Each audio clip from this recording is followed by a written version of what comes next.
Okay, so yun nga ng mga Dre. So, ngayon, currently, nasa harap natin yun is yung Husky 150 or yung Husky ATV 150 ni SYM. So, pero ngayon, ang pinagkaya pa lang nito, so i-review natin yun kasi ito yung tinatawag ng Special Edition. Okay, so as you can see, ito is sa front, hindi pa rin talaga nawawala yung quality ng actual setup. Kasi na medyo may kalakihan dito pa rin yung surface. Kasi ito is nakakuha sa suspension din. Ayan, so nakasupport pang-support side yung position ng kanyang chassis schedule dito. Okay, so SYM Husky 150 Special Edition. So, ang design nito. Okay, so yun nga ng mga Dre. So, ngayon, currently, nasa harapan natin ngayon is yung Husky 150 or yung Husky ATV 150 ni SYM.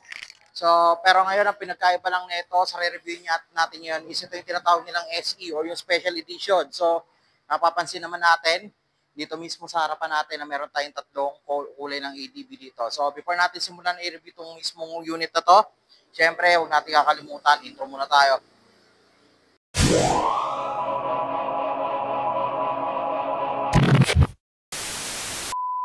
Okay, so yun nga ng mga Dre, so katulad ng binanggit ko kanina, so meron tayong tatlong ATV 150 or Husky ATV 150 ngayon dito mismo sa harapan natin ngayon. And also, nakikita natin na tatlo yung kulay na nandito ngayon sa harapan natin. Pero for the meantime, isa lang yung re-review natin sa kanya, which is itong nasa gitna na very different yung kulay nito kumpara doon sa mga typical na na-review natin na ATV last time. Yung nakaraan kasi, nakapag-review ako ng isang ATV dito, ay actually sa iba pang ano pa ngayon branch ng Mitsukoshi, which is dito mismo sa may Lacson, sa may Phase 9, North Caloocan. Then, ayun, ang pinakakaiba dito, yung mismo nasa gitna, which is itong naka-tricolor nila na ATV.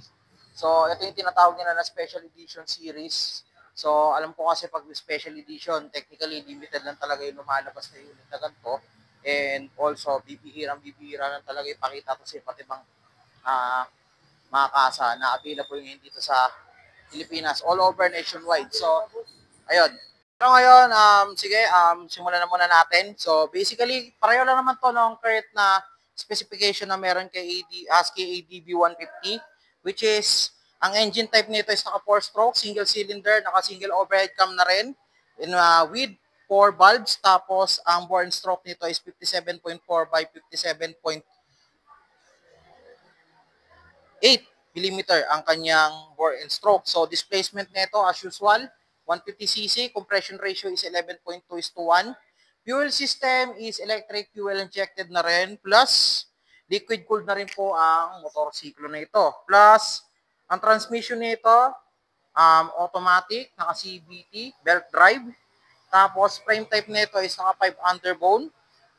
Plus, sa same pa rin ang kanyang max output. So, yung max output niya is 10.8 kW at 8,000 RPM. Then, yung maximum torque naman niya is same din, 14.5 Nm at 6,000 RPM. So, wala rin pinagkaiba yung specs nito compared to dun sa mga ordinary edition ng Husky ADB 150 na available ngayon dito kay Motobida. Tsaka sa iba pang mga Mitsukoshi na branch. So, ayun, mapapansin nyo lang siya na medyo kakaiba lang yung color nito. So, I will going to confirm that later kung ano yung actual na kulay nito. Sasabihin ko na lang mismo sa bandang dulo ng video na to. So, sa ngayon, ikutin muna natin tong motorsiklo na to since na banggit ko na lahat ng mga basic specs na meron dito mismo sa special edition ng motorsiklo na to. Okay, so good thing nandito tayo ngayon. At least nakikita natin yun dito mismo. Meron tayong tatlong available na unit dito mismo sa harapan, which is dalawang ordinary edition, dalawang ordinary type ng Husky ADB 150 dito mismo sa harapan natin, which is magkabilaan, left and right. Plus itong indigo blue na special edition natin ng SYM Husky ADB 150 na nandito mismo sa gitna. So, maganda nito kasi mako-compare natin yun, then also makikita rin natin yung actual na insura kapag meron na siyang windshield dito mismo sa video na to. Since meron na nga tayo dun sa bandang gitna na meron na siyang windshield ready or naka-visor ready na. So at the same time, mapapansin din natin yung comparison or yung pagkakaiba nung actual na ordinary edition plus yung meron tayo ngayon dito na naka-tricolor dito mismo sa sa mismong mga unit na to na nandito mismo sa harapan natin. So, well, technically, kakasabi ko lang din naman halos kanina, wala din naman siyang halos pinagkaiba in terms of specifications and sabihin na natin engine specs, then also features.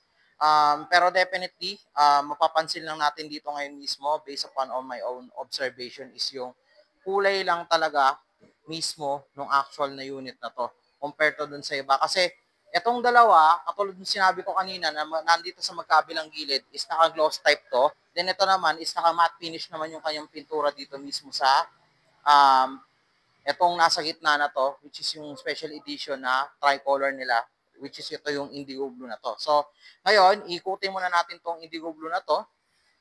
Then, ayan.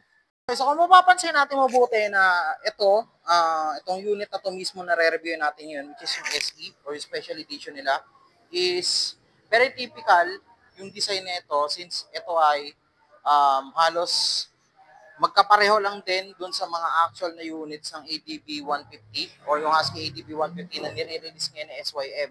Then also, ang ganda lang din ng pagkaka-finish niya dito since umagay nga mismo to dito sa actual na unit. So, ang galing din ang ginawa ng SYM dito. Ang ganda ng pagkakapili ng kulay na ginawa nila dito para sa unit na to.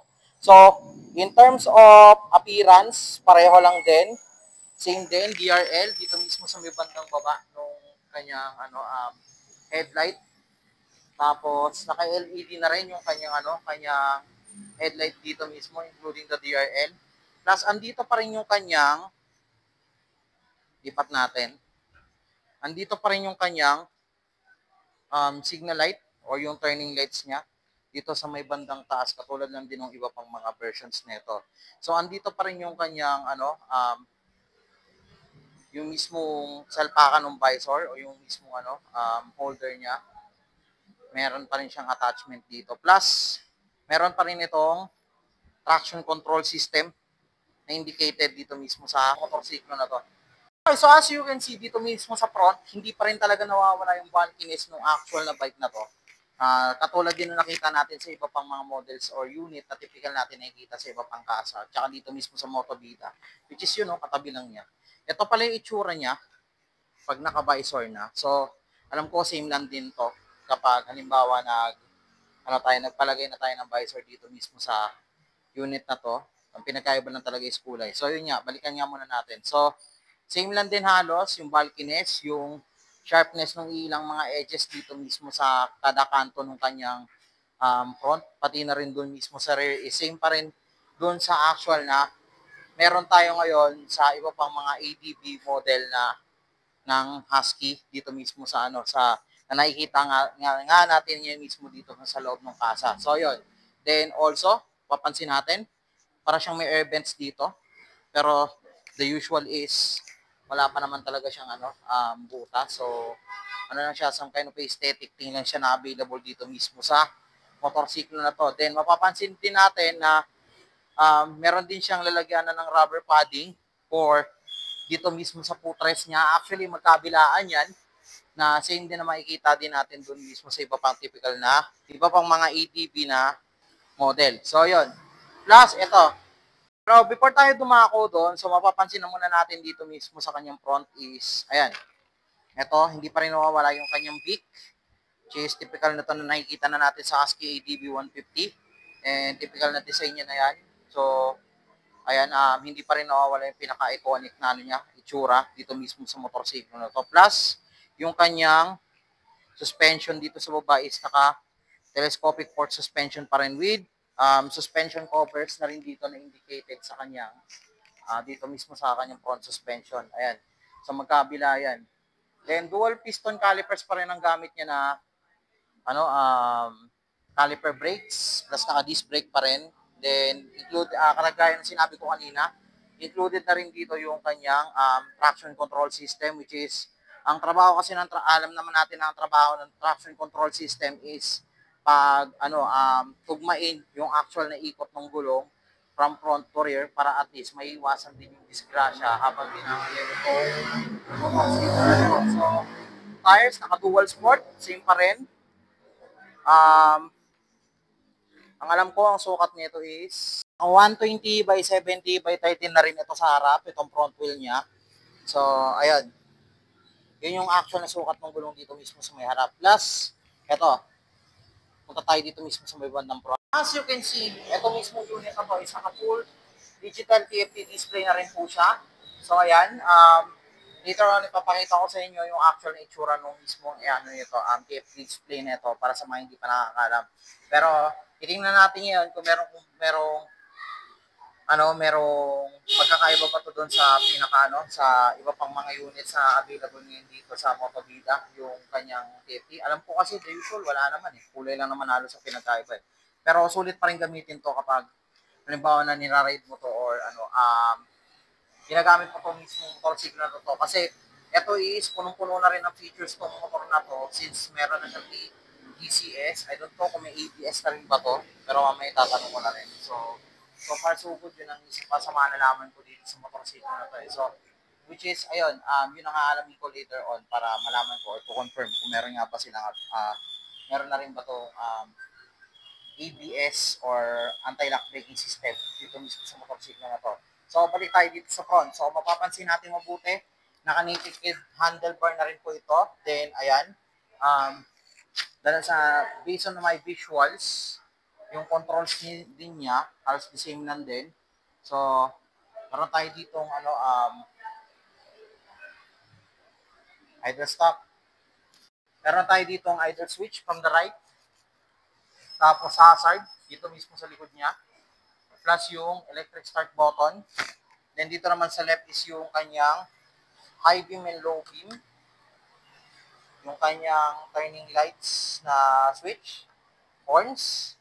Plus passing. So ito yung mga hindi nawawala dito mismo kay Husky ADV. So plus ang isa pa sa mga nagpaganda rito yung actual na aesthetic niya dito which is yung SYM na logo. Plus ito hanggang dito umaabot pala yung kanyang tricolor scheme dito mismo sa may tank which is very elegant tingnan na nagbe-blend siya ngayon dito sa actual na carbon design dito mismo sa kanyang gas cap sa harapan. So, nandito na rin tayo sa pag-usapan natin yung actual na fuel tank capacity nito mismo motorsiklo na to. So, yung motorsiklo na to, ang actual fuel tank capacity naman nito is 15 liters din. Same din ng iba pang mga unit na available ngayon dito na Husky ATV. So, last time kasi nakapag-review na rin ako nito. So far, so forth. May idea na rin ako talaga sa specs. Then, also pati na rin sa actual design nito na pero dito lang talaga ako may napansin na although kahit magkakapareho lang yung specs nito mismong motorsiklo na to, very special pa rin siyang tingnan since na mas lalong pinaganda ng actual na tricolor scheme na to mismo dito mismo sa ADV yung yung blending tsaka yung pagiging elegant ng mismong motor na to. So, bukod pa dyan, hindi rin nawawala dito yung actual na pocket or yung side pocket dito mismo sa motor. So, mapapansin natin mabuti, ito lang yung side pocket na available dito mismo sa Husky ATV. Kung mapapansin natin ito mismo dun sa last review natin. So, ito lang yung available na po pwede niya paglagyan. But till then, po pwede mo pa rin naman siya paglagyan ng cellphone. Yun nga lang, yung charging port niya is andito pa rin sa may bandang gilid. So, 3.0, naka-USB type charging port na rin ito. Plus, ito mismo, kanyang ignition type is naka-smart keyless na rin. So, tulad nito ng iba pang mga units na available nila dito sa Motovida. So, ayun. Emblem ng Husky, 150. Andito rin.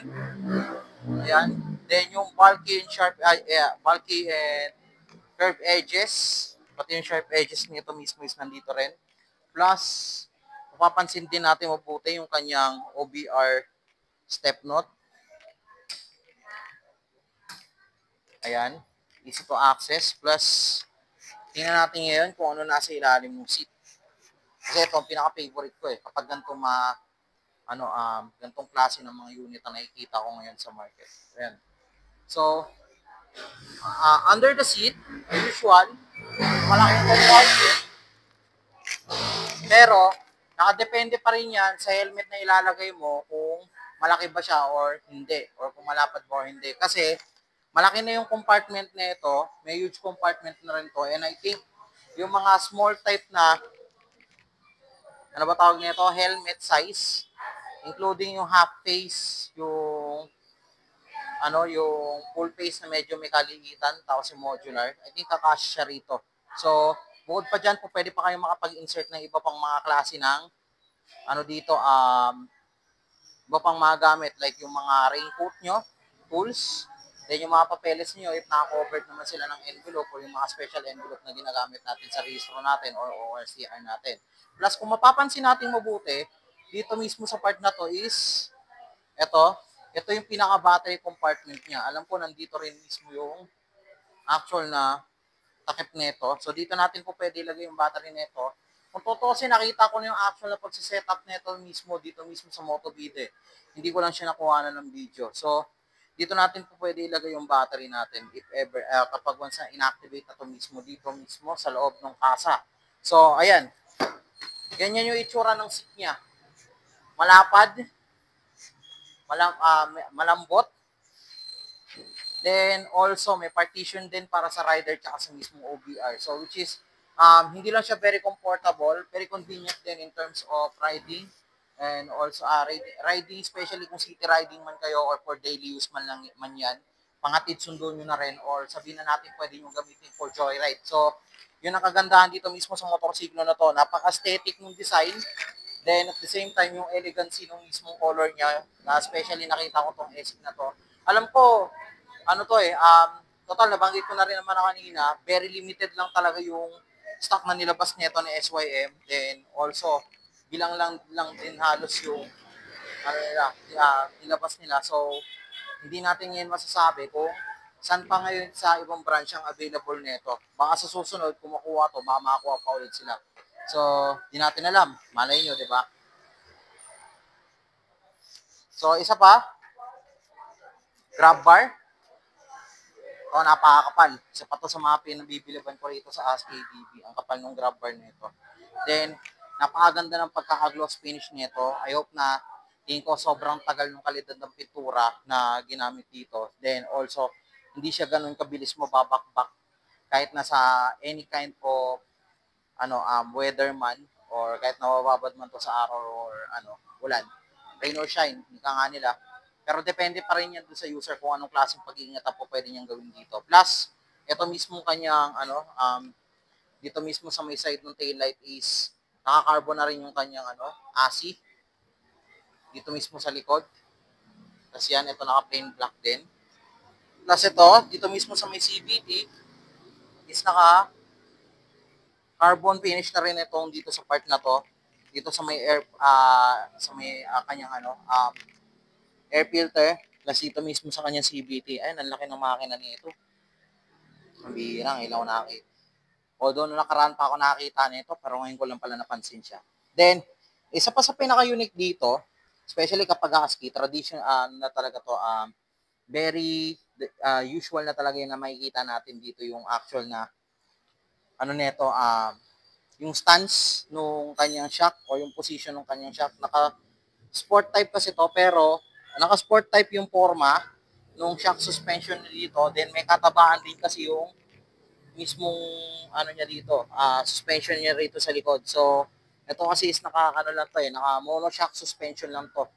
So, pero maganda ang play nito, panigurado. Since, ayun nga, ang ganda ng pagkaka-position niya dito. And also, hindi siya gaanong-kano.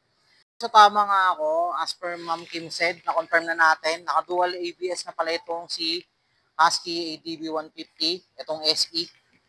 Naka-dual ABS na rin po ito. So, harap likod yan. Pareho nang merong anti-lock braking system yan. So, in terms of unexpected brakes or pagdating sa paghinto, hindi naman ganoon siya kabigla. So, eto paano, malakas pa rin yung brake niya, pero hindi ka nga lang ganoon mabibigla kapag pinreno mo itong motorsiklo na to. So, yun ang kagandahan dito. Para iwas skidding. Iwas din tayo sa pag-skid mismo ng actual na motor na to. So, ayan. So, ayan yung actual na tire niya. Plus, punta tayo dito mismo sa kabila. Okay, dito mismo sa may right side, mapapansin natin na naka-sport type na rin yung or naka-upright sport na rin yung posisyon ng kanyang exhaust or ng kanyang pipe. Plus, andito rin nakalagay yung kanyang radiator kung saan natin nilalagay yung mismong coolant para dito mismo sa motorsiklo na to. Then also, meron din itong yung kanyang OBR step knot o yung tapakan mismo ng angkas. Easy to access din to kasi nandito din sa mismong kabila. Plus, meron na rin siyang engine guard dito sa ay, wala siyang, meron nga. Meron na rin siyang engine guard dito mismo sa portion na to para at least nakokoberan din natin in case na may pasukan man siya ng dumi. So, I think hindi naman siya ganong hirap linisan. Then, at the same time, katulad din ng iba pang unit na available is, same din yung kanyang, yung iba pang mga appearances and specs dito mismo sa motorsiklo na to. So, until then, mapapansin naman natin halos yung differences in terms of color. So, correction pala mga dre. Nagkamali ako dito. Ayan. Okay, so SYM Husky ADB 150 Special Edition. So, ang SRP nito is 155,900. Pero kung kukunin mo siya ng installment, kailangan mo mag-down dito ng at least 15,000 pesos in total amount. Then, ito yung actual na mode of payment or yung term of payment na available dito mismo para sa unit na to. So, 6 months, 27,716. So, sa 12 months naman is 15,091 pesos. 18 months naman is 10,883 pesos. 24 months naman is 8,779 pesos. Then, 30 months naman is 7,516 pesos. Then, yung pinaka-last is 36 months is 6,675 pesos. So, yan yung actual na price nung kabuuang uhulugan mo kay SYM Husky ATV 150 kapag once kinuha mo siya ng installment. And by the way, eto, hindi ko na siya kailangan talagang i-seat height test. Gawa nga ng, na-try ko na yung actual na nito. Alam ko pareho lang sila ng seat height nung na-try ko before na Husky ATV. So, I think much better na rin na hindi ko na muna siya sakyan for now. Kasi natatakot din ako na baka mamaya magasgasin ko to or what. Alam niyo naman, kapag maganda yung motor, medyo medyo alanganin ako dyan. So, ayun lang. Ayoko siyang galusan ni isa. Kahit di niya ganaupuan. Gusto ko kung sinong unang magiging owner nito, nananawagan ako. Siya ang unang makakasampa nito. At the same time, siya rin ang mag-aalaga nito, motorsiklo nito.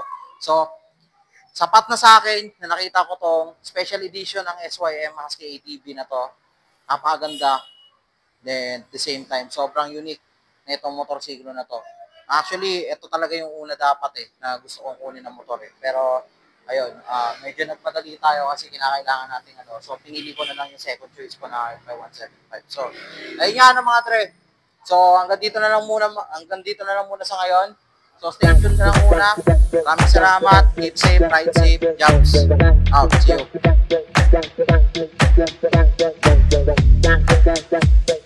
you.